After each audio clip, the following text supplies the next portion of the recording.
Hello, welcome to Cthulhu Reviews. So today's the day after Cannonade. So what I thought I'd do is a wee video talking about the wargame show yesterday. What it was, my high points and my low points. So Cannonade, what to expect. So it's at a school in Falkirk.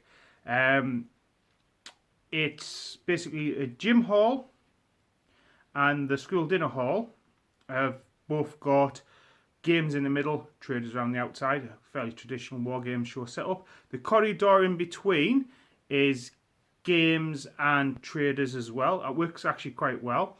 Then you've got upstairs, you've got two rooms. One room is a sort of flea market section. And unlike traditional war game show bring and buys, what you do is you rent a table from the Falkirk guys, and for however long you've got the table, you put your stuff out and you sell it. And then in the room next to that, there's more traders and games. And this year, there was another wee kind of room, alcove-y bit, which had Wargames Foundry coming up to visit. So, a really good show. It's one of my high points of my year, going out and visiting Cannonade. I really like it because it's a nice big show, and it's not too far to drive for us. So I think I picked Martin up at 8:30 from Port Glasgow. We got to Falkirk about 9:15, so then we just popped in a cafe and had a bacon roll and a cup of coffee before we went off over to the show. So, high points of the show.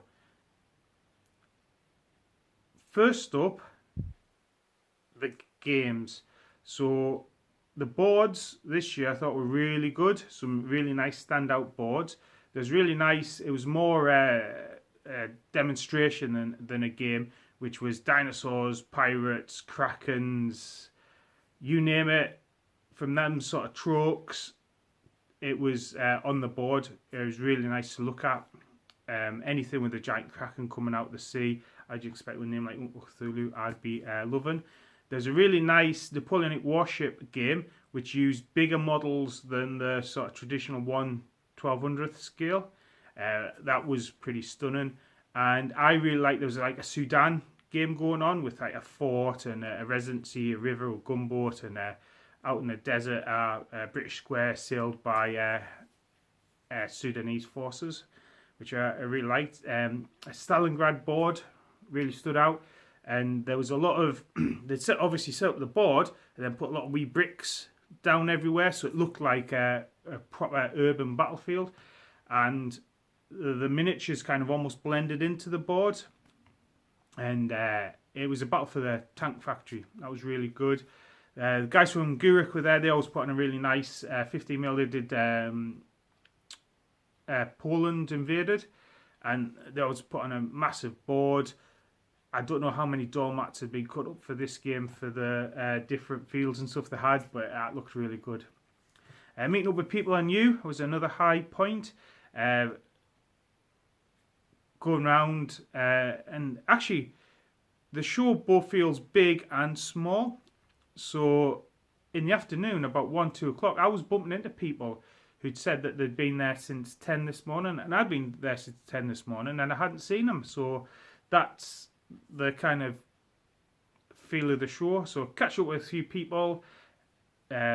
Little Nuclear Frog guys were there. They were doing something really interesting. So they were set themselves a £50 budget to buy stuff, and then they were going to be like bargain hunt, sell it on again, and all the money going to charity, which was really interesting, really cool. What else was really good? The traders. There's always a good selection of traders.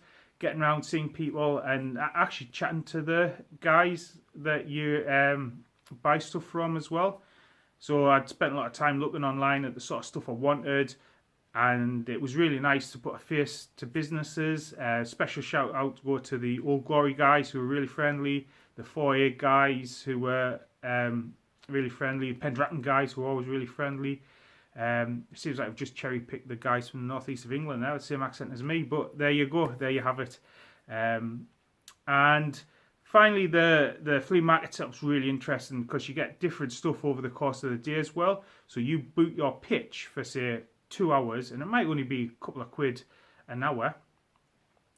So you go in, and it's always worth I think we visited 3 or 4 times, and certainly in the afternoon I found stuff which we didn't see in the morning, so I picked up a few pieces from there as well. So they were the high points. Now there are some low points. Like I say, this isn't balanced, this isn't tit for tat high points and low points, and on balance the day's a fantastic day, but here's a few of my low points. Parking, I wasn't the only person to have said this. Parking was a bit of a pain. Not sure how you could fix it. Parking was a bit of a pain last year as well. This year where I parked, somebody actually managed to block us in for most of the day. Now I didn't know this, so when we went back to the car, he was going to get his car, and I said something passively aggressive like, "Oh, it's a good job I didn't need to get out in a hurry, and I'd planned to spend the day." And he says, "Ah, yeah, I thought about that, and I put my number in my dashboard in case you did need to get out." But obviously I didn't think to look in his dashboard.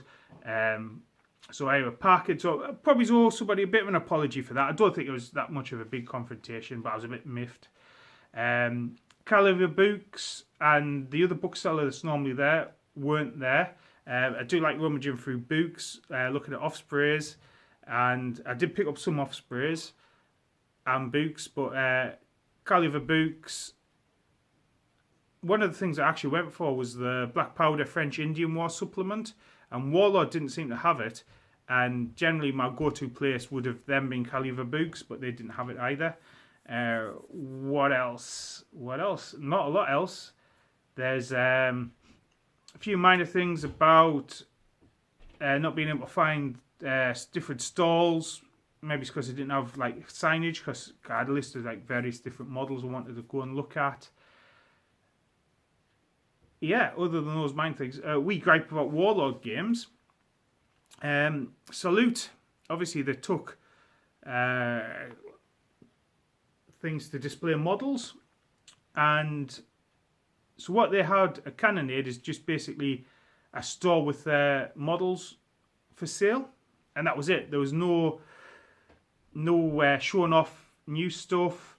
There were yeah, and I just felt it was a bit of a missed opportunity. I really want to see the Korean stuff in the flesh, and maybe even some sneak peeks at the Napoleonic naval stuff that was coming out. So I felt that was a bit of a missed opportunity from Warlord, especially when Martin, my convention game and show buddy, who I go along with, pointed out that where companies did have displays, like Old Glory had somebody painted up as King David, I think, the Scottish king at the Battle of Neville's Cross. He saw that, thought it was Robert the Bruce, and bought it because he saw it and he liked it. And certainly there is an opportunity, I think, for traders to both show off the wares and sell the wares at the same time. So that was a bit disappointing.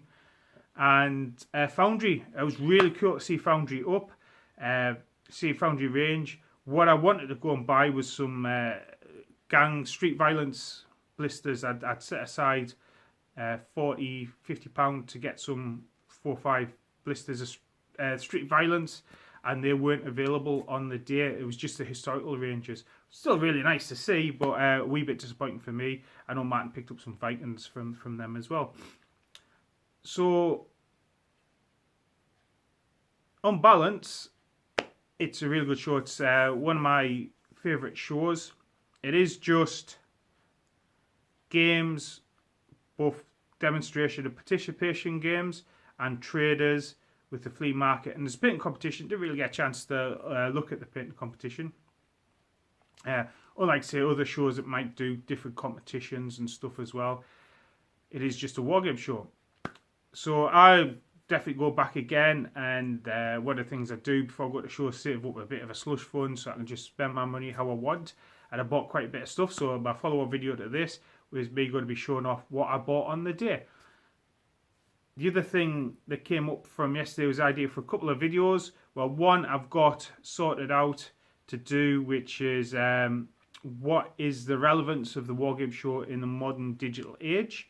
And again, that was influenced by a letter in Wargames Illustrated from 1998, which was talking roughly about the same sort of stuff. And wargame shows are still around almost 20 years later. The second one was actually inspired by a conversation with the guys from Pendragon. I've been doing a 10mm American Civil War, and I wanted to get some more flags for my Confederate. I bought some command groups for the Confederates and for the Unions. So I got some flags from them, and it toss up whether I've got the sort of battle flag of the Army of North Virginia or the Confederate States. I think I've got enough battle flags of North Virginia, so I bought the states, which precipitated a conversation about how PC is it to have representations of, say, the Confederate battle flag or the or the Nazi swastika in your games, even though they will be historically accurate. So that's another video I'll be doing this week. I'm off this week as well, so I've got plans to do a ton of videos. Probably end up doing 1 or 2 videos a day. So anyway, it's a beautiful sunny day today.